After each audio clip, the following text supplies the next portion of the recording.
가 양떼가 만약에 있다면 양떼들을 대신하는 죄를 여러분들이 지고 있는 거예요. 여러분들이 그들의 죄를 회개하는 것도 바로 여러분들이 해야 돼요.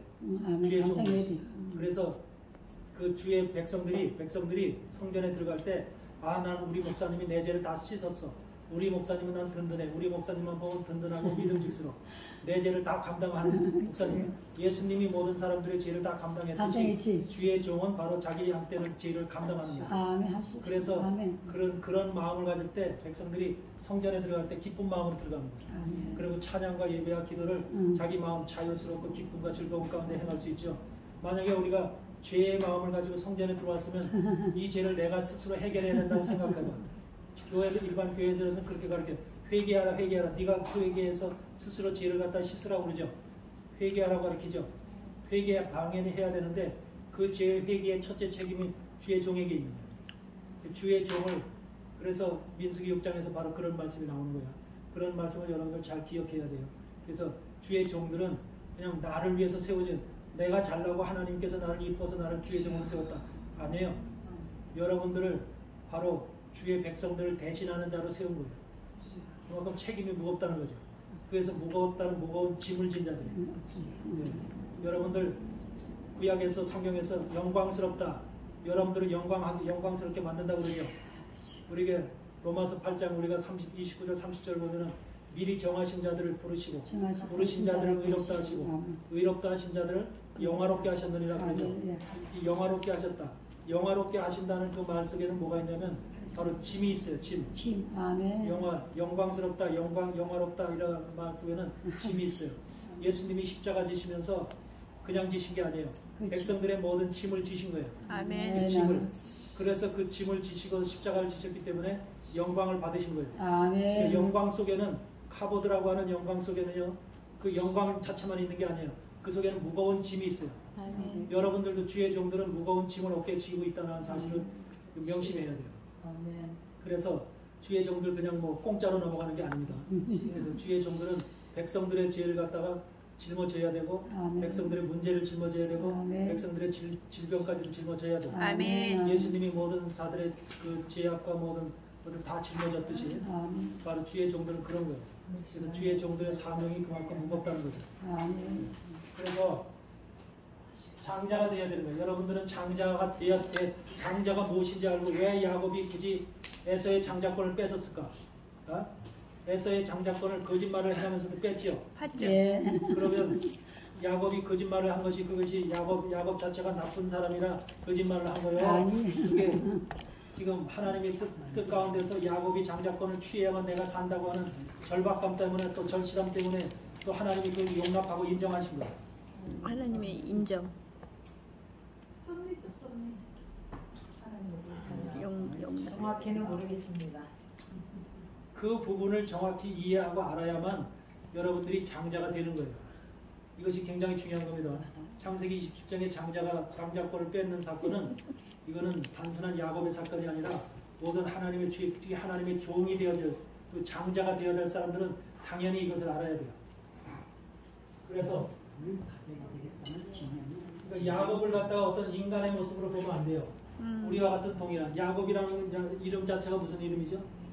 사실은 거짓말을 하는 자, 발뒤꿈치를 잡은 자 이런 소리잖아요. 네. 거짓말을 하는 자. 그러니까 그게 바로 우리 인생들하고 똑같은 거예요. 아멘. 야곱 자체가. 근데 야곱이 나중에는 이 거짓말하는 자가 뭘로 바뀌죠? 이스라엘로 바뀌잖아요. 이스라엘. 승리자라는 이스라엘로 바뀌죠. 네.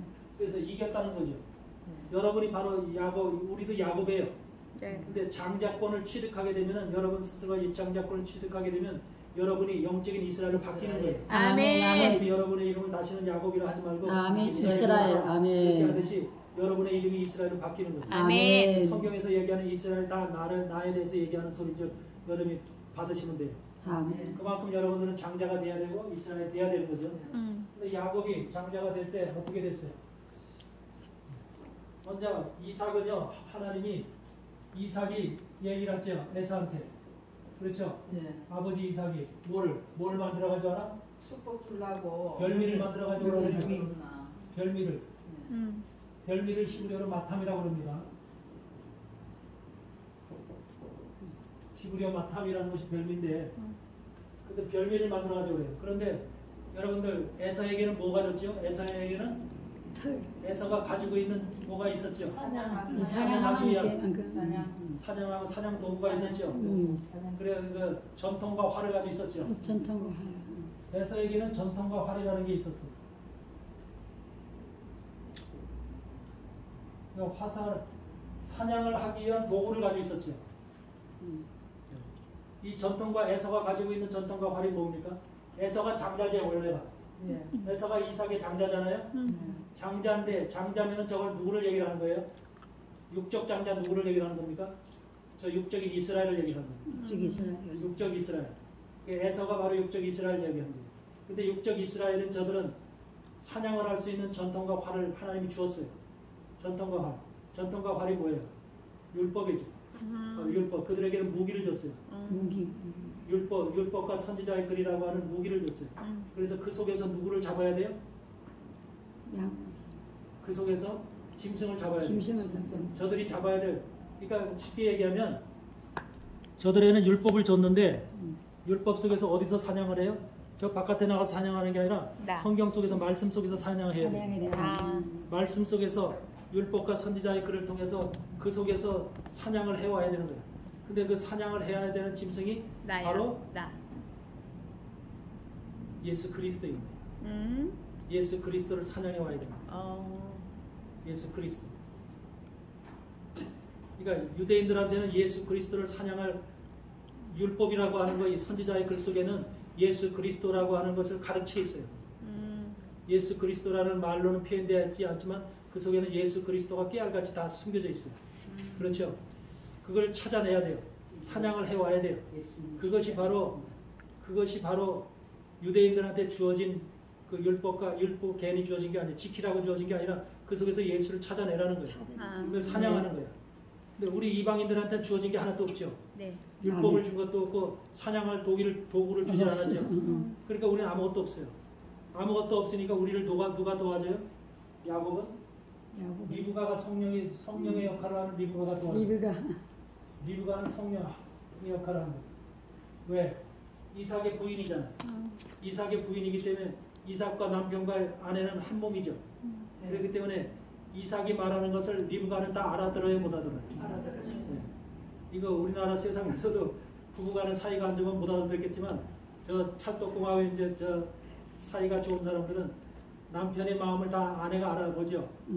아내의 마음을 서로 이렇게 주고 그 한 몸 된 사람들이죠. 그러니까 이삭의 마음을 리브가는 다 알아요. 그래서 그걸 성령이 바로 하나님의 마음을 다 알듯이 바로 리브가가 성령의 역할을 하는 거예요.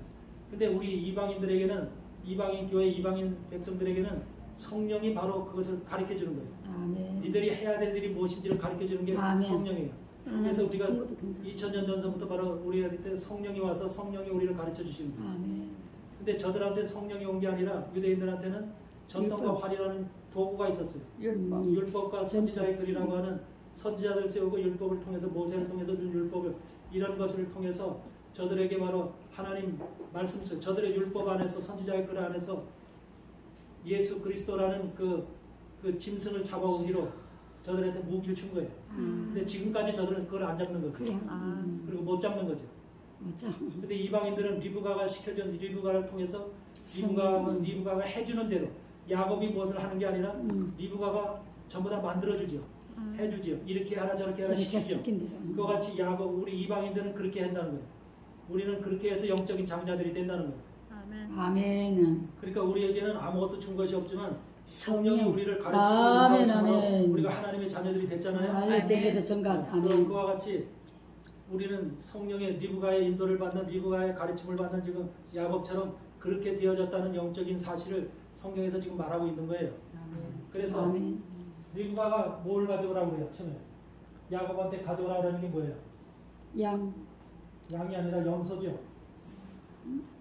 염소 2마리를 가져오라 그러죠. 염소 2마리. 염소를 가져오라 그래요. 근데 우리 한국 성경에는 2마리라고 되어 있지 않죠? 예. 그냥 염소 가져오라고 하면 되어 있죠? 사실 근데 킹제임스 버전이나 원어 성경에는 전부 다 염소 2마리로 되어 있어요. 그러니까 그게 잘못되어 있는 거죠. 그러니까 그걸 이제 변형시켜 놓은 거죠. 염소 2마리예요. 근데 염소 2마리를 가져오라는 이유가 있죠. 성령이 이방인들한테 염소 2마리를 가져오라는 이유가 있어요. 그러니까 지금도 야곱한테 염소 2마리를 가져오라는 그 소리는 여러분 자신들한테 성령이 지금 너 염소 2마리 가져와, 염소 2마리 가져와. 각자 지금 염소 2마리 가져오라는 거예요. 염소, 여러분 자신들이 장자가 돼야 되기 때문에 각자 여러분들이 염소 2마리를 가져나가야 됩니다. 그 염소 2마리를 가져나간 이유가 뭐예요? 염소 2마리 하면 여러분 머릿속에 지금 주의 종으로서 여러분들이 사역했다면 염소 2마리 그러면 머릿속에 팍 지금 떠오르는 말 귀절이 있어요. 말씀 귀절이 있어야 돼요. 그 말씀이 생각나야 돼요. 순종. 염소 2마리 그러면 염소 여러분들이 생각나야 될 이 말이 뭐냐면 레위기 16장이에요. 레위기 16장.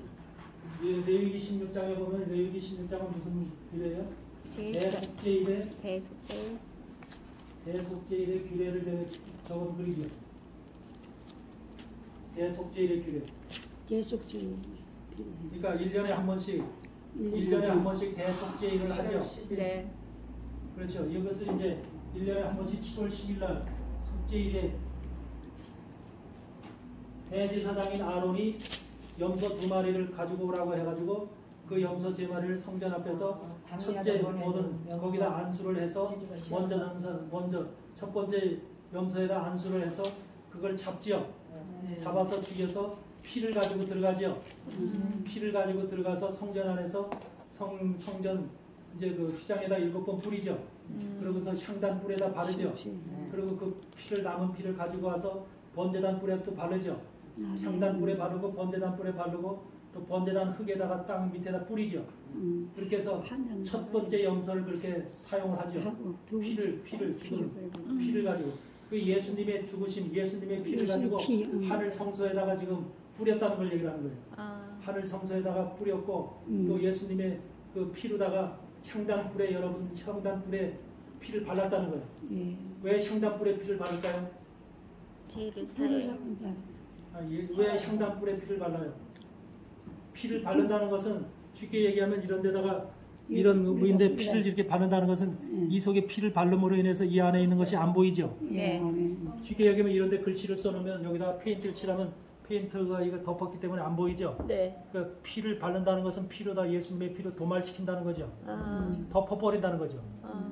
그래서 이것을 우리 같으면 이걸 이렇게 해서 지워서 없애고 싶은데 그래 주님은 그게 아니라 이걸 덮어버리죠. 네, 예수님의 피로다 덮는 거죠.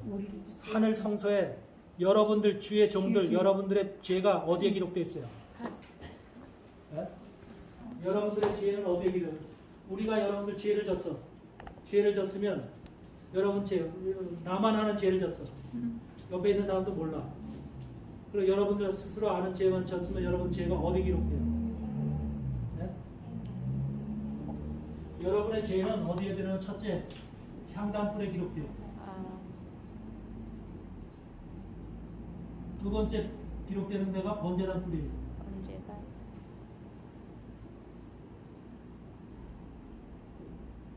죄가 기록되는 곳이에요. 향단불은 어디 있어요? 성전에 있죠. 성전 어디를 얘기하면 하늘을 얘기하는 겁니다. 이건 바로 제단불은 번제단불은 뭐예요? 나 자신을 얘기해요. 내 마음을 얘기하는 거예요. 이거 땅을 얘기하는 거예요.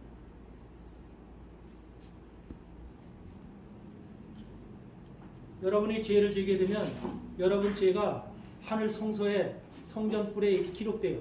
향단불에. 그리고 또 어디 기록돼요? 내 마음에 기록돼요. 그래서 나하고 하나님만 알아요. 그 죄에 대해서. 그렇죠? 그래서 내 죄를 갖다가 내 죄가 하늘 성전에 성소에 향단에 거기 뿔에 기록돼요. 그것도 몰라 금강성 철필로 기록된다. 예레미야 17장 1절을 보면 그 기록이 나와요. 예레미야 17장 1절에 죄가 어디 기록된다? 향단 뿔에 단뿔에 기록된다고 나와요. 단뿔에. 단뿔이라는 건 향단뿔과 제단뿔을 얘기하는 거예요. 번제단뿔. 그러니까 여러분의 죄는 옆에 있는 자식도 모르고 남편도 모르고 전부 다 하나님은 알아요. 그렇죠?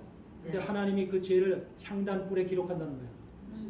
그리고 여러분 마음에 기록해요. 그러면 지금 여러분들은 예수님의 피로다가 첫 번째 염소의 피를 가지고 들어가서 대제사장 아론이 무슨 일을 했냐면 향단불에 도말했어요. 하늘에 있는 죄를 지금 도말시켰으니까 하나님이 봐야 안 봐요? 봐요. 아멘. 안 보죠. 안 봐? 하나님이 이것을 지금 보지 않게 도말시킨 거죠. 아멘. 하늘의 죄를 하늘에 기록된 여러분의 죄가 도말됐고 또 이 땅에 있는 여러분의 마음에 있는 죄가 또 도말된 거죠. 그러니까 하늘과 땅에 있는 여러분의 죄들이 전부 다 씻어졌어요, 안 씻어졌어요? 씻어졌어요. 첫 번째 그 염소를 통해서 죄가 속죄된 거예요. 속죄된 거, 속죄되고 속죄, 아멘. 깨끗해진 거예요. 하늘과 땅. 아멘. 그러니까 여러분들은 지금 그 죄가 여러분들이 지은 죄가 지금 현실의 죄든 과거의 죄든 미래의 지을 죄든 간에 지을 죄도 어떻게 돼요? 사망. 전부 다 도말된 거예요. 그걸 바로 지금 대속죄일의 규례를 통해서 이 10월 10일 날 대속죄. 이 향단불과 번제단불의 그걸 바로로 인해서 피를 바로로 해서 여러분의 죄가 태어나서부터 죽을 때까지 지은 모든 죄들이 앞으로 내가 살 동안에 지을 죄까지도 깨끗하게 씻어졌다는 것을 얘기를 해주는 거예요. 아멘. 그래서 여러분 죄의 문제로 그래서 히브리서 10장에는 뭐라 그래? 죄로 인해서 제사 드릴 것이 더 이상 없다 그러죠. 없대. 아멘. 죄로 인해서 더 이상 제사 드릴 것이 없다. 죄의 문제로 인해서 더 이상 제사 드릴 것 없어요. 왜? 죄를 누가 다 씻었기 때문에 예수님의 피로 다 씻은 거예요. 싫어. 첫 번째 염소가 그렇게 죽은 거예요. 그거를 예수님이 바로 예수님이 스스로 염소가 되어서 죽은 거예요. 염소라는 표현을 왜 양이라는 표현을 안 쓰고 염소라는 표현을 줄까? 우리와 같은 인간의 모습으로 왔다는 거예요. 죄악의 몸과 같은 우리 육신과 같은 동일한 몸을 입고 이 땅에 오셨다는 거예요, 예수님. 그래서 염소라는 표현을 쓰는 거예요. 염소. 염소는 우리가 받는 습성이 있죠. 그리고 염소 자체가 우리가 볼 때는 그렇게 썩 뭐 좋게 보이지 않죠. 인간 자신들을 얘기를 하는 거예요. 우리 자신, 그러니까 여러분 자신 다 염소예요. 그러니까 첫 번째 그 염소는 바로 그와 같은 모습으로 쓰인 것이고, 그러니까 하늘과 땅에 있는 하늘과 땅 여러분 마음속에 기록된 모든 죄들 이런 것들이 깨끗이 씻겨졌다. 믿어져야 안 믿어져요? 믿어집니다. 아멘. 이걸 믿어야 되는 거예요. 아멘. 기독교의 믿음은 이걸 믿는 거예요. 아멘. 아멘. 죄를 내가 씻는 게 아니라 주님이 다 씻어 주셨다는 거예요. 아멘. 이걸 믿는 게 바로 우리 기독교의 믿음이에요. 그게 특징이에요. 가장 장자가 되는 첫 번째 가장 중요한 것은 별미 속에 담아야 될 별미라는 이 우리가 음식 먹을 때 이렇게 지금 접시에다가 음식 담잖아요. 네. 여기에서 지금 음식들을 이렇게 담았어요. 그래서 여기서 향이 이렇게 올라갑니다. 아, 향이. 하나님이 이 향을 지금 맡겠다는 소리예요. 네. 근데 이 별미로 염소로 지금 이것이 만들어졌잖아요. 네. 염소 고기로 만들어졌죠.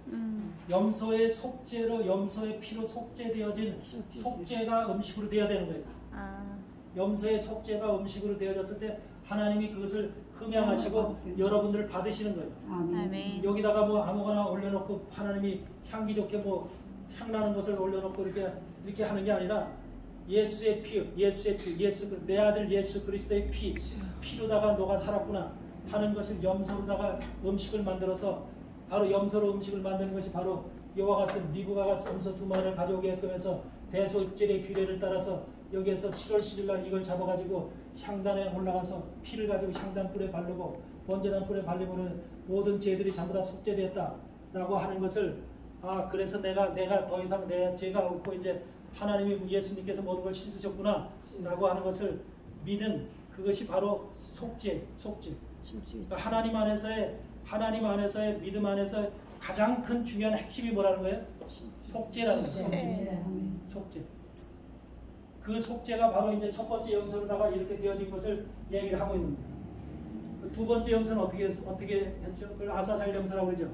광야 염소라고 그러죠. 그러니까 아사셀 염소는 뭐예요? 두 번째 염소는 왜 필요했어요? 두 번째 염소를 보니까 어떻게 하냐면 이스라엘 백성들이 전부 다 이렇게 놓고 거기다 안수를 하더라고요. 두 번째 염소에다 안수를 해요. 안수한다는 것이 뭘 의미하죠? 죄가 전가된다는 거죠. 모든 인생들의 죄가 다 전가되는 거죠. 이스라엘 백성들의 죄가 다 염소 속으로 전가되죠. 근데 전가됐을 때 그걸 맡겨진 자한테 지금 맡겨진 자가 나오죠. 거기 정해진 자가 나오죠. 맡겨진 자한테 그것을 갖다가 줄로 매서 염소를 지금 광야 끝까지 가게 하죠. 그게 뭘 상징하는 거예요? 우리 이제 예수.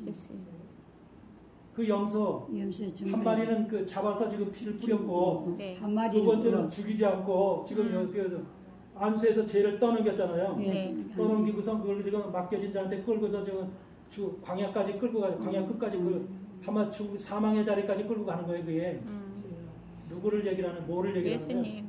예수님을 얘기해요. 예수님이 이 땅에 오셔서 사역하고 있는 것을 얘기를 하고 그래서 이스라엘 백성들이 죄를 전부 다 떠안고 맡겨진 자가 있어요. 맡겨진 가룟 유다예요.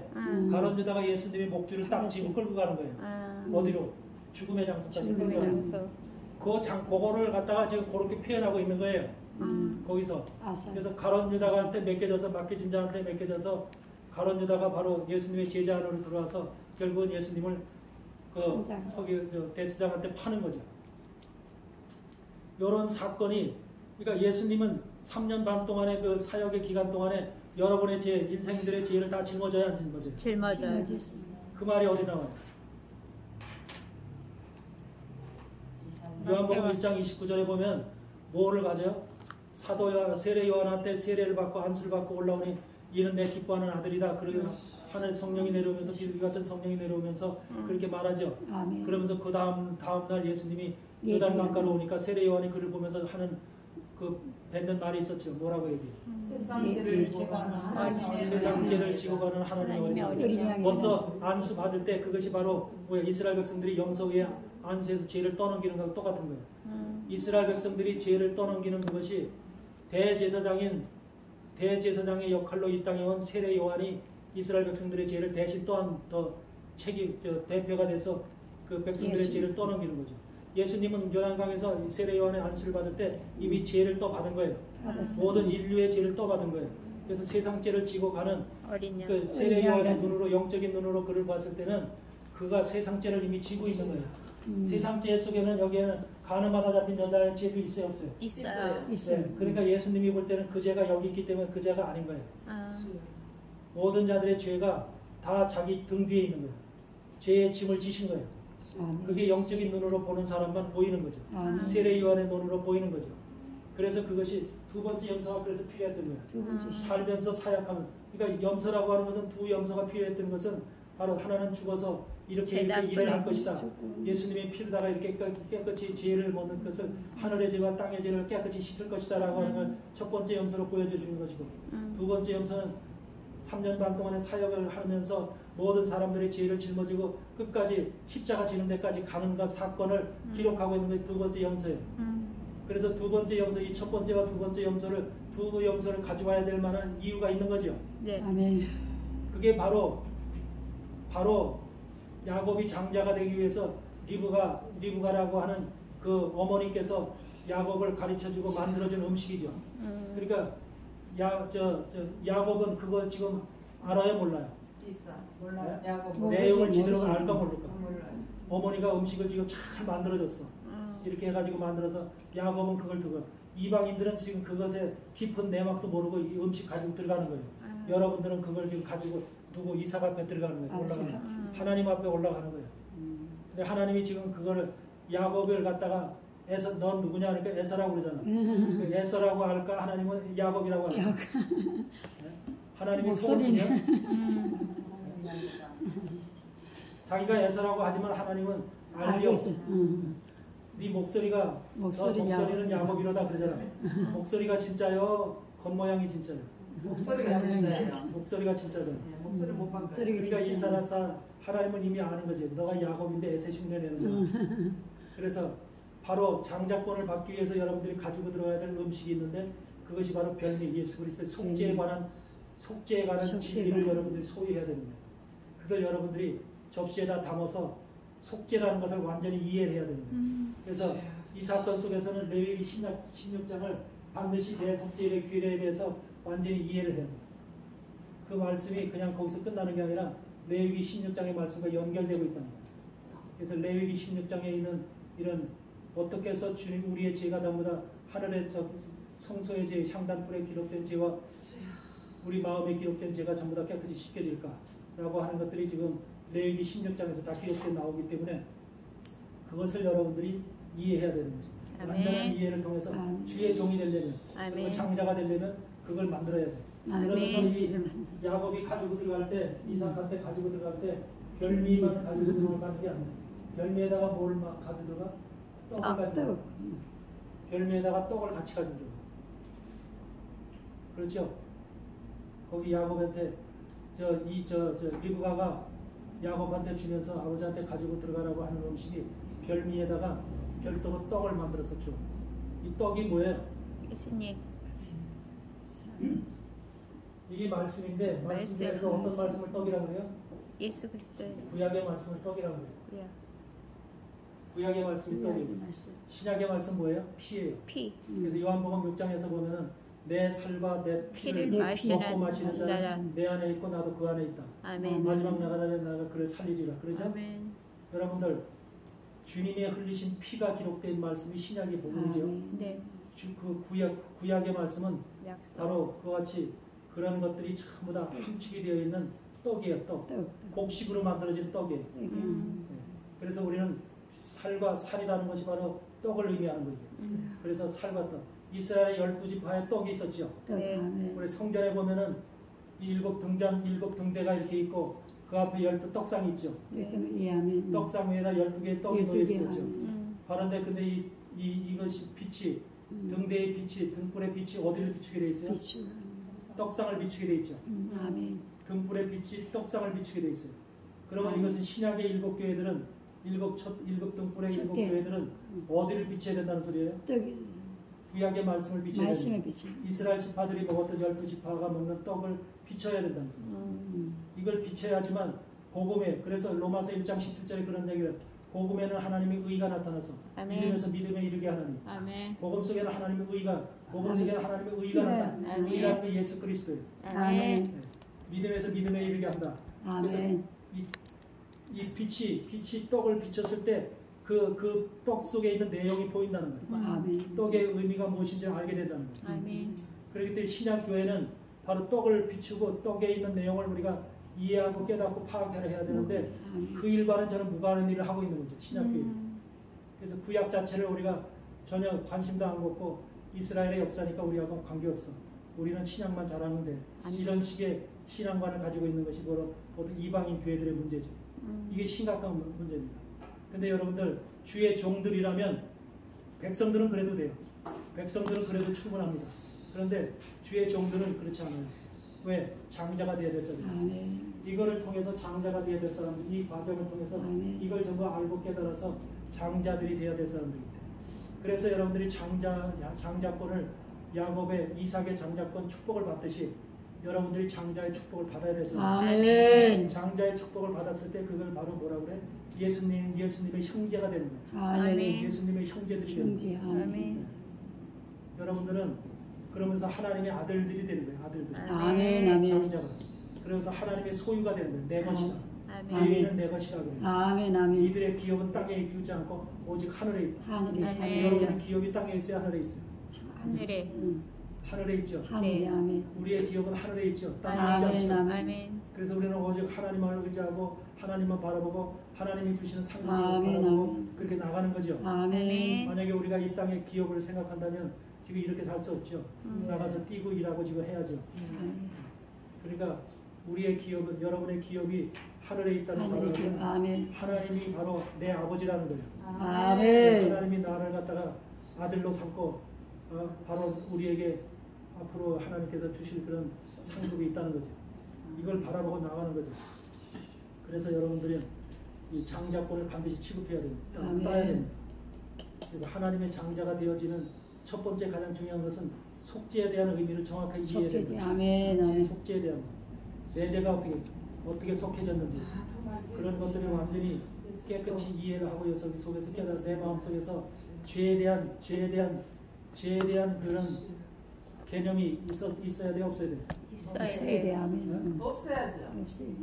다 깨끗이 도말했으니까. 진리를 알면 여러분들이 자유하게 돼요, 죄를 느끼게 돼요. 자유하게 됩니다. 이게 진리예요. 진리를 깨달으면 여러분의 마음이 자유하게 주님이 다 하셨어요. 주님이 깨끗이 씻으셨어요. 근데 현대 교회가 잘못 가르쳐 주는 게 바로 뭔지 아세요? 네 죄를 네가 씻으라는 거예요. 왜? 그러면 주님의 공로를 주님의 인정을 안 하는 거죠. 우리가 그럴듯하게 생각이 돼요. 그럴듯하게. 왜? 네 죄를 네가 씻어야 되는 것도 우리 당연히 우리가 해야 될 것처럼 느껴지게 얘기를 하잖아요. 그래서 그렇게 얘기하는 천만의 말씀입니다. 주님이 모든 걸 100%다 하셨어요. 아멘. 전지전능한 하나님이세요. 아멘. 그분은 어떤 걸 미숙하게 하거나 부족하게 하거나 이런 미약하게 하는 그런 분이 아니잖아요. 아멘. 전지전능하시다는 거예요. 온 만물을 창조하신 분이에요. 아멘. 그분이 일을 하시는데 요만큼 남겨놓고 죄 남겨놓고 니들이 씻고 하라고. 그게 바로 누가 얘기하는 소리예요? 사단. 아멘. 그래서 우리가 알마니안주의자들이 얘기하는 소리가 있잖아. 펠라기우스 같은 자들이 얘기하는 신학자들이 얘기하는 소리가 있잖아. 뭐야? 우리에게는 하나님의 완전 타락이 아니라 부분적 타락이라. 우리 속에 아직까지 선이 살아있다. 그래서 우리 안에 있는 선을 가지고 우리가 얼마든지 우리의 죄의 속죄부터 우리가 하나님의 사람으로 만들어 우리 자신이 나를 하나님이 원하는 사람으로 만들어 갈 수 있다. 아멘. 우리가 여러분이 만들어 갈 수 있어요? 아멘. 여러분 스스로가 구원의 길에 여러분이 구원의 길을 만들어 갈 수 있어요? 없지요. 없지요. 우리는 전적으로 100% 예수 그리스도를 예수 의지하고 그리스도 예수 그리스도의 의지. 공로와 예수 그리스도의 은혜에다 전적으로 아멘. 우리를 아멘. 그걸 바라보는 겁니다. 할렐루야. 그래서 예수 그리스도가 아니면 우리는 아무것도 없는 아멘. 거예요. 할렐루야. 아멘. 이게 바로 기독교의 믿음이에요. 아멘. 다른 종교하고는 다른 이유가 기독교는 100% 예수 그리스도를 예수 그리스도. 의지하고 아멘. 예수 그리스도를 바라보는 겁니다. 아멘. 예수 그리스도가 하신 모든 일을 100% 수용하는 거예요. 할렐루야. 그게 믿음이에요. 아멘. 그게 믿음이에요. 내가 해야 될 게 아무것도 없어요. 나는 뭐예요? 말씀에 따라서 말씀을 순종하고 아멘. 주님 앞에 우리가 자식으로서 아들로서 아멘. 기도하고 간구하고 아멘. 주님 앞에 모든 것을 우리가 아멘. 자식이 할 수 있잖아요. 부모한테 아빠 나 이거 필요한 거 있어. 나 도와주세요. 할 수 아멘. 있죠. 아멘. 그거 하면 되는 거예요. 아멘. 근데 주의 종들은 말씀을 깨달아서 저런 말씀을 진리의 말씀들을 깨달아 가지고 성도들을 바로 이끌어 가야 될 책임이 있는 아멘. 그런 책임이 있기 때문에 주의 종들은 그냥 성도들과 같이 그런 수준의 양식을 먹으면 안 돼요. 주여. 우리는 깊은 양식. 아멘. 하나님의 말씀도 그러죠. 넓고 깊고 높고 아멘. 이게 다 다르다고 그러죠. 넓고 아멘. 아멘. 높고 깊이 예, 높이 그렇죠. 깊이와 넓이와 예. 높이가 다르다고 그러죠. 성공하실 때. 이게 하나님의 종들은 그래서 우리가 시브리서 5장 우리가 10절을 보면 9절 10절에 있잖아요. 뭐라 그랬어요? 채소를 먹는 자는 어린아이니 아직까지 의의 말씀을 전부 경험하지 하나님의 못하고 단단한 식물은 단단한 식물을 먹는 자는 뭐라 그래요? 연단을 받아서 영광. 연단을 받아서 단단한 식물을 먹는 자들 바로 주의 종들이에요. 근데 그들은 항상 연단이라는 게 있어요. 하나님이 연단을 주셔서 그 연단을 받아서 더 강하고 의롭게 되는 거예요. 아멘. 그래서 선악, 옳고 잘못된 것을 선악을 분별하는 자들이에요. 아멘. 아멘. 성경은 분명히 채소를 먹는 자가 있고 연약한 식물을 먹는 단단한 자가 식물, 있고 아멘. 단단한 식물을 먹는 자가 있고 달라요. 아멘. 근데 주의 종이 연약한 식물, 채소를 먹는 자들이 안 되면 되지. 안 되겠죠. 네. 아멘. 아멘. 이런 것들이 바로 여러분들이 단단한 식물을 먹어야 되는 아멘. 아멘. 아멘. 그래서 이 창세기 27장의 이 말씀은 장자가 되는 비밀이에요. 장자가 되는 비밀. 아멘. 그래서 장자가 되어지는 비밀을 여러분들이 소유하고 반드시 죄의 문제가 해결이 돼야 된다는 거예요. 우리가 아멘. 요한복음 16장에서 얘기할 때 성령이 왔을 때 성령이 죄의 문제에 대해서 죄에 대해서 의에 대해서 심판에 대해서 너희를 책망하시리라 이런 말씀을 하셨잖아요. 아멘. 왜 죄에 대해서 의에 대해서 심판에 대해서 책망한다고 해요? 죄와 의와 심판에 대해서 잘못 가르치고 잘못 배우고 있다는 소리죠. 이게 바로 지금까지 2000년 역사가 사단이 교회사를 통치하면서 교회 내부를 통치하면서 전부 다 영적으로 잘못된 길로 우리를 이끌어가면서 전부 다 어떻게 했어요? 잘못된 지식으로 잘못된 하나님의 말씀으로 우리를 비슷한 것 같은데 아닌 쪽으로 다 이끌어간다. 그게 바로 어디에 기록되어 있어요? 로마서 우리가 누가복음 8장, 마가복음 4장에 보면은 기록되어 있죠. 누가복음 8장을 보세요.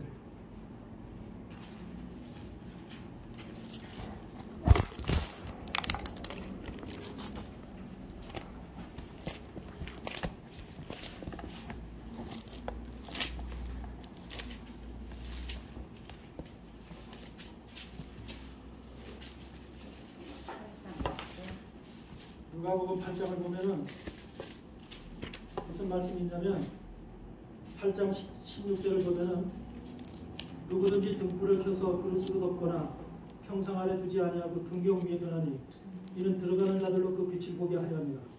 등불을 켜서, 등불이라는 교회죠. 네. 진리의 등불이죠. 네. 이 진리의 등불을 켜서 우리가 모든 사람이 볼 수 있도록 다 등경 위에 둬야 되죠. 네. 근데 기독교 역사는 어떻게 한다는 거예요? 그걸 그릇으로 덮었다는 거예요. 이제부터. 이것이 바로 주님이 이미 예언한 것이죠. 그래서 등경 위에 두나니 들어가는 자들로 그 빛을 보게 하리라.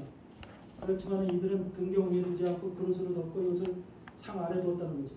그래서 숨은 것이 장차 드러나지 아니할 것이 없고 감추인 것이 장차 알려지고 나타나지 않을 것이 없다. 숨은 것과 감추인 것들이 다 나중에 종말에 드러난다는 거예요. 종말에 이것이 잘못된 것이라는 것을 그러니까 교회 목사님들은요, 목사 주의종들은 성경의 말씀이 이 기록된 것들이 우리가 알고 있었던 그동안의 그 지식들이 얼마나 잘못된 것인가를 확실하게 분별할 수 있는 분별력을 가져야 돼요. 아멘. 그리고 백성들을 바른 길로 이끄는 그런 그 심령을 가지고 있어야죠. 여태까지 해온 그대로 우리가 반복적으로 그걸 되풀이한다면 그건 잘못된 거죠. 그래서 여기서 보는 그래서 18절에 그러잖아요. 그러므로 너희가 어떻게 듣는가 스스로 삼거라. 어떻게 듣는가 스스로 삼거라는 거예요. 아무 하나님의 입에서 나오는 하나님의 말씀이라고 다 하나님 말씀 아니라는 거죠. 어떻게 너희가 듣는가 스스로 삼거라. 누구든지 있는 자는 받겠고 없는 자는 그 있는 줄로 아는 것까지 빼앗기리. 그래요. 그러니까 하나님의 말씀을 사모하는 자들, 진리의 영을 사모하는 자들, 진리의 말씀을 간구해하는 자들, 이런 자들한테는 하나님께서 함께하시고 성령께서 오셔서 가르쳐 주십니다. 아멘. 그리고 그들의 영을 성령께서 바른 길로 인도해 주셔요. 그렇지만 그것에 대해 관심이 없어요. 진리를 찾는 마음도 없고 내가 뭔가 그 바른 것을 알아야겠다라고 하는 이런 마음이 없는 사람들은 그냥 사단이 그냥 항상 그들과 같이 노는 거죠. 사단의 영. 그래서 여러분들은 기도할 때도 항상 주여 내가 진리의 영을 주세요. 하나님 내가 진리를 알기 원합니다. 하나님께서 나를 바른 길로 인도하시고 지켜주세요. 그 바른 길이라고 하는 게 진리의 길이라는 게 바로 좁고 협착한 길이에요. 근데 좁고 협착한 길이 뭐라고 그래요? 찾는 이가 적으리라 그러죠. 찾는 이가 적습니다. 좁고 협착한 길. 보통 사람들이 전부 다 넓은 길로 가기를 원해요. 이게 현대 교회들이 그동안 사단들이 잘못된 교육과 잘못된 신학을 통해서 우리를 이끌어왔던 길이에요. 그래서 이것을 우리가 그대로 하면 안 됩니다. 본격적으로 우리 교회사가 우리가 현대 문명이나 현대 이 과학이나 이런 철학이나 사상들에게 지배를 받으면서 교회가 완전히 이렇게 무너지기 시작한 것이 바로 1799년도 자유주의 신학이 이 땅에 들어오면서 슐라이에르마라고 하는 독일 신학자, 자유주의 신학자에 의해서 그 자유주의 신학이라는 학문이 이 땅에 들어오면서 이 자유주의 신학이 들어온 이유도 있죠. 자유주의 신학이 이 땅에 들어온 것은 그 시대가 이제 이성이 발달하는 시대이기 때문에 이성의 우리 인간의 수준에 맞춰서 인간의 이성에 맞춰서 하나님을 하늘의 하나님이 아니라 이 땅의 하나님으로 끌어내린 거죠. 그래서 하나님의 수준도 인간적으로 낮춘 거죠. 끌어내려서 인간에게 적용을 시킨 거예요. 그 자유주의, 그러니까 인간 쪽에서 봤을 때는 괜찮은 것 같은 거예요. 하늘에 있는 하나님을 끌어내려서 인간 쪽에 내 수준에 맞춰서 얘기를 하니까 괜찮은 것 같은 거예요. 그래서 그 얘기를 들었을 때도 은혜도 받고 그러는 거예요. 그래서 여러분들 설교할 때 보면은 가정 얘기하고 남편 얘기하고 시집이 얘기, 시부모 얘기하고 그러면 다 똑같은 감정이 있어요, 없어요? 있어요. 경험해본 것들이기 때문에 다 같은 감정들이 있죠. 그런 얘기들이 주로 주제로 삼아서 얘기하는 그런 그 목회적 윤리, 이런 것들이 바로 현대 신학, 자유주의 신학이라고 하는 것에서 생긴 거죠. 인간의 삶 속에 하나님이 깊숙이 개입을 하는 거죠. 그래서 모든 일에 남편과 아내의 문제에서도 그렇고 자녀 간의 문제에서도 그렇고 고부 간의 문제에서도 그렇고 또 사업 관계에서도 그렇고 이런 관계에서 모두가 하나님이 깊숙이 들어와서 바로 그 일일이 하나님이 옆에 있는 누구처럼 아주 직접적으로 관여를 하게끔 하는 이런 삶이니까 우리 인간들 쪽에서 봤을 때는 괜찮아 보이는 거예요. 그러니까 미혹이죠, 그게. 하나님은 이 땅의 하나님이에요, 하늘의 하나님이에요. 하늘의 하나님. 그래서 여러분들이 주님의 재림을 위해서 여러분들이 깊이 기도해야 되고 주님을 만날 준비를 해야 되는데 우리가 베드로 시브리서를 한번 보세요. 시브리서 9장 시브리서 9장 28절을 보시면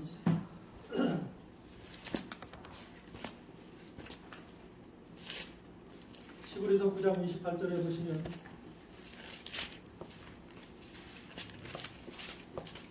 이와 같이 그리스도도 많은 사람의 죄를 감당하였으니 단번에 되신 바 되셨고 그렇죠? 아멘. 주님이 단번에 되신 바 되시죠? 네. 구원에 이르게 하기 위하여 구원에 이르게 하기 위하여 이 종말에 저와 죄에 상관없이 자기를 바라보는 죄와 자들에게 상관없이 자기를 바라는 자들에게 두 번째 두 번째 나타나시다. 나타났다. 아멘. 주님이 두 번째 나타나신다 그러죠? 근데 누구에게? 예수님의 재림을 바라는 자들에게 자기를 바라는 자들에게 나타나는 거예요. 그러니까 지금도 여러분이 예수님의 재림을 간구하고 바랄 때 여러분의 심령 속에 주님이 나타나십니다. 아멘. 이렇게 현상으로 나타나는 게 아니라 여러분에게 찾아오신다는 거예요. 아멘. 그게 바로 문을 두드리니 여는 자는 내가 들어간다 먹고 마시리라. 마시라 두고 아멘. 마지막 라우디게 교회에게 문 앞에 서 있으니 그렇죠. 그렇게 나오죠. 두드린 아멘. 마지막 교회는 라우디가 교회에서는 주님이 문 앞에 서 있어요. 그래서 문을 여는 자는 바로 두드릴 때 문을 여는 자는 그 속에 들어가서 우리와 함께 먹고 마시는 그게 바로 영적으로 여러분 속에 들어오겠다는 거예요. 여러분의 마음속에 주님의 재림에 관심이 없어요. 아멘. 또 지금 할 일도 많은데 주님 오시면 안 돼요. 이런 사람들 있어요. 그런 사람들 어떻게 해요? 나도 너 관심 없다 그러거든요. 그래서 항상 우리가 주님을 간절히 사모하고 바라고 원할 때 신부도 그렇잖아요. 만약에 신부가 결혼을 하는 남편이 있는데 그 남편을 사모하고 남편을 그리워해야지 남편이 좋지. 오든지 말든지 관심이 없다면 그 남편 또한 신부를 좋아하겠어요? 그 마음이 통하겠냐고. 주님도 마찬가지죠. 그러니까 바라는 자들에게 오시는 거예요. 이 마지막 때는요 바라는 자들에게 오십니다. 그리고 바라는 자들에게 주님이 오셔서요 마지막 시대의 말씀을 사모하게 해요. 종말의 말씀을 사모하게 합니다. 아멘. 그리고 종말의 말씀을 준비케 해요. 아멘. 근데 그렇게 되지 않는 사람들은요 하나님이 주님도 마찬가지로 관심이 없어요. 그래서 우리가 베드로 후서를 보면은 베드로 후서 1장 29절을 베드로 후서 1장 19절을 보세요.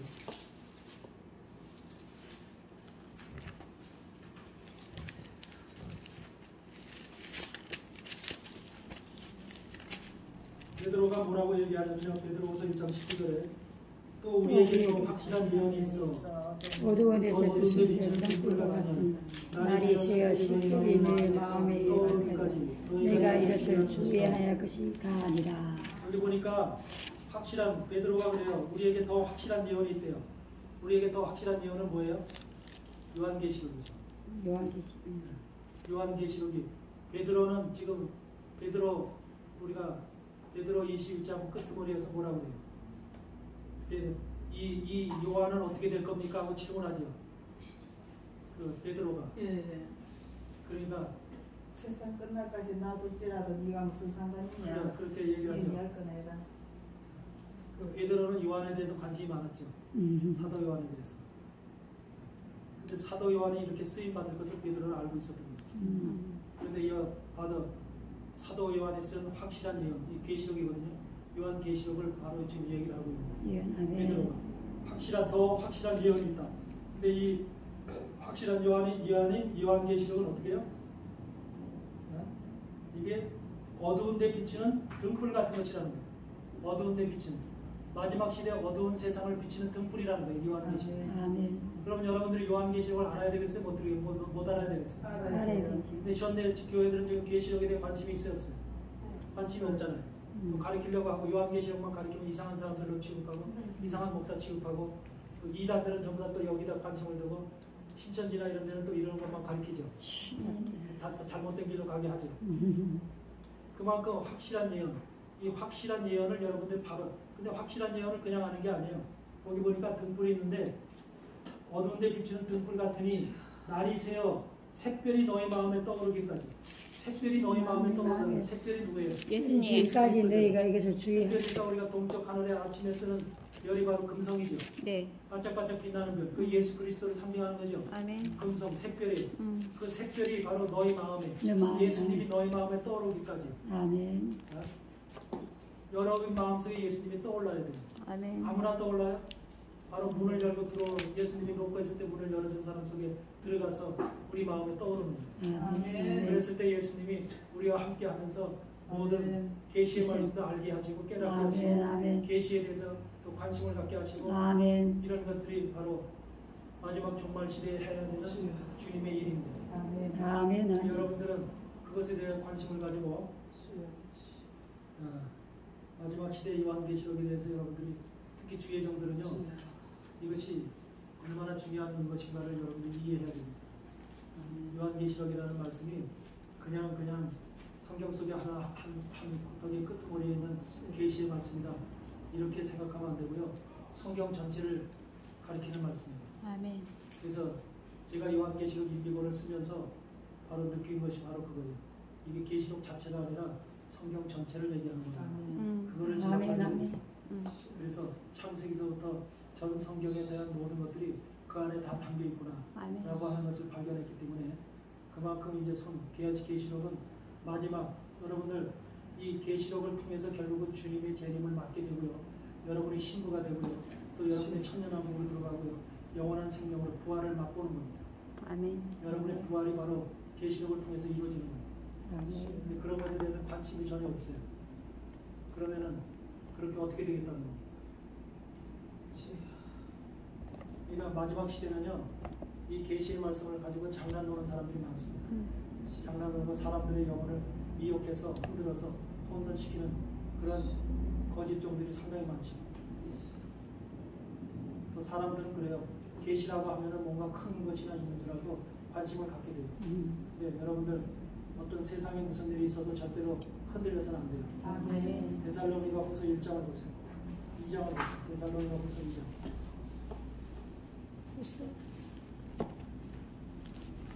데살로니가 후서 2장을 보면은 2장 1절서부터 보면 그런 말씀이 있죠. 형제들아 우리가 너희에게 구하는 것은 우리 주 예수 그리스도의 강림하심과 우리가 그 앞에 모임에 관하여 주님의 강림하심과 우리가 그 앞에 모임에 관하여 혹 영으로나 혹 말로나 혹 우리에게서 받았다 하는 편지로나 주의 날이 이르렀다고 곧 시동심하거나 두려워하거나 하지 아니할 것이다. 주의 날이 이르렀다고 시동심하거나 두려워하지 말라는 거죠. 네. 여러분 하나님 말씀이 제대로 진리가 여러분들에게 있으면 여러분들의 마음이 어떻게 해요? 단단해집니다. 그리고 주님께서 모든 것을 행하시기 때문에 여러분 마음속에 두려움이라는 게 없어요. 항상 주님의 말씀이 있는 사람은 진리의 영으로 인해서 평안과 기쁨이 항상 마음속에 있습니다. 마지막 시대에 흔들려서는 안 돼요. 왜 신천지에 저들이 가 있어요? 흔들리기 때문에 가는 거예요. 신천지에 가는 사람들이 다 어떤 사람들이에요? 일반 교회 안 믿던 사람들이 가는 거 아니에요. 교회 믿는 사람들이 집사고 장로고 권사들이 다 가는 거예요. 목사들도 상당히 많이 가 있죠. 네. 그 사람들이 다 교회를 맛본 사람들이 다 이단 교회에 가서 있는 거예요. 왜 그래요? 일반 교회에서 계시록의 말씀, 계시의 말씀을 안 가르치기 때문에 궁금한 거예요. 근데 알고 싶은 거예요. 그렇기 때문에 가르치는 데는 거기밖에 없는 것 같고 하니까 그쪽으로 다 가는 거예요. 어떻게 안 들어봤던 말씀을 들어보니까 진짜 그런 것 같기도 하고 그런 것 같기도 하고 이렇게 미혹이 되는 거죠. 근데 절대로 여러분들 그런 데 혼돈돼서는 안 돼요. 아멘. 하나님은 질서의 하나님이세요. 질서의 하나님이시고요. 이런 무질서의 하나님이 아니세요. 사단은 무질서하고 혼란시키는 것이 특징이라면 하나님은 질서와 모든 것을 순서대로 행하십니다. 그렇기 때문에 절대로 우리의 마음에 이렇게 그러니까 여러분도 그렇잖아요. 불안할 때 마음이 흔들리죠. 안전할 때 마음이 흔들리는 게 아니잖아요. 우리 무슨 일을 당해서도요. 어떤 큰 일을 당해서도 우리 마음이 정말로 이렇게 큰 사람들은 거기에 딱 그냥 중심을 잡고 움직이잖아요. 근데 어떻게 해요? 그렇지 않은 사람들은 그냥 발을 동동 구르죠. 그렇게 해서 자기 자신이 외형적으로도 티가 나죠. 그래서 여러분의 마음은 항상 중심축이 딱 있어야 됩니다. 예수 그리스도라는 중심축. 예수님은 일반적인 신이 아니라 우주 만물을 창조하신 신입니다. 그분의 신은 요동하는 신이 아니에요. 혼돈의 신이 아니에요. 여러분들 바벨탑을 만들 때 바벨이라는 말이 바로 혼돈이라는 말이죠. 우리에게 혼돈을 주시고요. 혼돈이라는 게 바로 어디서 오는 겁니까? 바벨탑 사건 속에서 바벨탑을 뭐예요? 돌을 대신해서 벽돌을 만들었죠. 돌을 대신해서 벽돌을 만들었죠. 진흙을 대신해서 뭘 만들었어요? 역청으로 진흙을 역청으로 진흙을 하며 역청으로 진흙을 대신했고 벽돌로 돌을 대신했죠. 혼돈이라는 것은 바로 뭐냐? 대신하는 것에서 생깁니다. 대신하고 그래서 대신신앙, 대신하는 신앙. 대신이 뭐예요? 하나님만 전적으로 바라보고 의지하는 신앙이 아멘. 우리가 그 신앙을 가져야 되는데 대신이라는 거예요. 하나님이 아니라 하나님 대신에 나. 내 속에 있는 내 지식, 내 지식, 내가 알고 있는 사상, 내가 알고 있는 나의 잘난 것들, 학교에서 배운 것들, 철학, 사상 이런 것들이 대신하는 거예요. 그래서 여러분 벽돌이 돌을 대신했대요. 벽돌이라는 것은 네모 반듯한 각고에다가 이걸 찍어서만 사람의 생각이 들어간 거죠. 이건 네모 반듯하게 만들면은 보기 좋아요, 뭐 그죠? 벽돌로 집을 만들면 쉽게 짓지요. 돌을 갖다 만들어서 짝을 지어서 만들려면 시간도 오래 걸리고 힘들죠. 그렇지만 하나님은 돌로 제단을 쌓라고 그랬거든요. 돌로 제단을 쌓고 칼을 대지 말고 이것이 그 온전한 그 자연적인 돌로다가 제단을 쌓라고 그랬죠. 그렇게 얘기를 했듯이 바로 우리도 하나님의 신앙을 쌓을 때 자연적인 하나님의 말씀으로 다 쌓아야 됩니다. 아멘.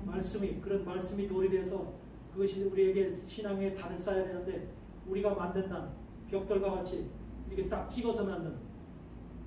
여러분 솔로몬 성전이 왜 망했어요? 솔로몬 성전이 왜 돌 위에 돌 하나 남지 않고 다 무너졌어요? 그 성전을 누가 만들었습니까? 시람이라고 하는 사람이 만들었죠. 시람이라는 사람이 모든 것을 주관했죠. 그러면 시람이라는 사람은 누구예요? 하나님의 사람이에요? 아니에요? 시돈 사람이잖아요. 아멘. 바알을 섬기는 자들이잖아요. 바알을 섬기는 자들이 와서 만들었어요. 그럼 바알을 섬기는 자들이 벽돌을 만들고 돌을 자르고 다 칼로 다 쪼개서 만들었는데 그 제목이나 모든 것에 전부 다 바알의 정신들이 들어가 있을까 안 들어가 있을까? 들어가 있어요. 예, 바알의 정신들이 다 들어가 있는 거예요. 원래 하나님이 만든 하나님의 성전은 돌을 자연적인 돌을 갖다가 다 끼워 맞춰서 자연적으로 이걸 쌓아서 만들려고 그렇게 하신 거예요. 다시 말하면 하나님의 말씀이 다 조각조각 맞춰져서 그것이 하나님의 단을 쌓아라는 거예요. 아멘. 성경 속에 있는 하나님의 말씀들이 다 조각조각 맞추게 돼 있거든요. 다 하나하나 들어가게끔 돼 있거든요. 아멘. 그렇게 해서 하나님의 말씀이 쌓여져서 단을 쌓아 그런 신앙을 가져야 된다는 거죠. 아멘. 그런데 대신 신앙은 혼돈이라는 바벨탑이 바로 그렇게 벽돌로 갖다가 돌을 대신했고 역청으로 진흙을 대신하는 그 대신이라고 하는 신앙. 오늘날 자유주의 신앙은 바로 대신 신앙이에요. 오늘날 현대 신학이 대신하는 신앙이에요. 바로 이 정도는 되겠지, 이것쯤이면 되겠지, 이렇게 해도 되겠지라고 하는 대신 신앙. 이런 것들이 바로 현대적인 모든 그 문제를 양산하고 교회가 바로 이 세상 사람의 지탄을 받는 그런 모든 이유가 되는 거죠.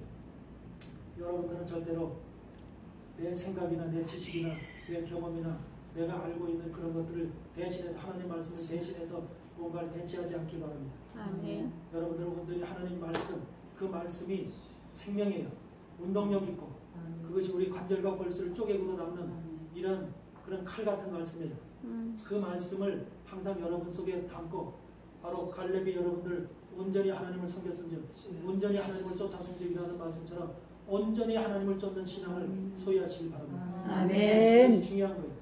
그래서 대신하는 신앙, 뭔가를 갖다 대치게 하는 이런 신앙은 하나님께서 절대로 원치 않으신답니다. 아멘. 아멘. 근데 사단은 전부 다 대신하는 신앙으로 바꾸길 원해요. 왜? 대신하면 뭐가 돼요? 보기가 좋아 보여요. 외형적으로 전체 보기 좋아요. 벽돌로 쌓은 것이 훨씬 반듯하고 멋있어 보여요. 돌로 쌓은 것보다. 그러면서 아주 깨끗해 보여요. 건물 자체도.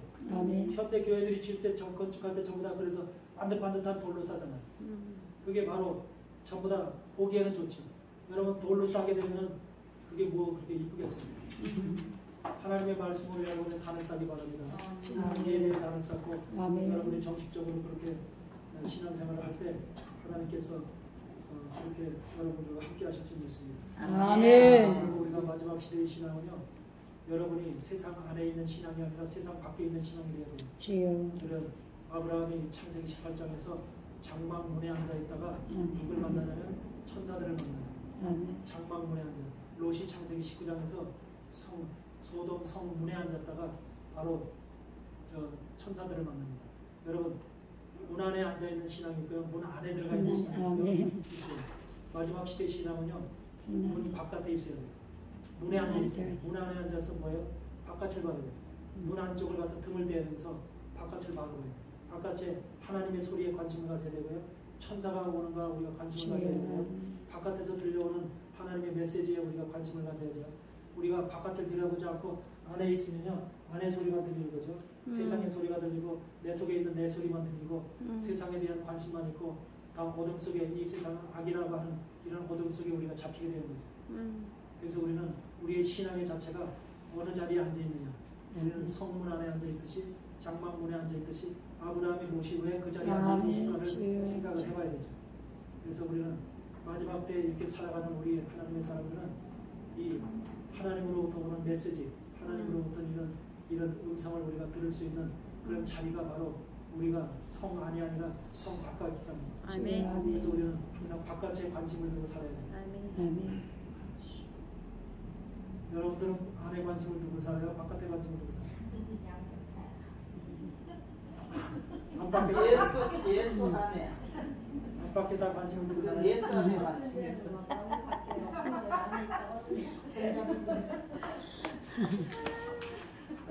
예수 안에 성은 안에 들어가면 안 되고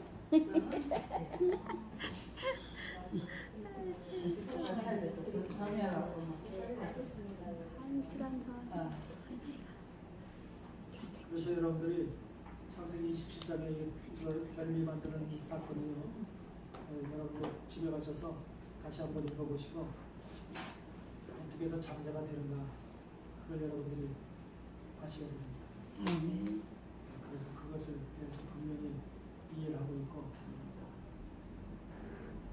이삭이 왜 야곱한테 알면서도 장자권을 줬는가, 여러분들 이방인들에게 그같이 장자권을 준다는 거예요.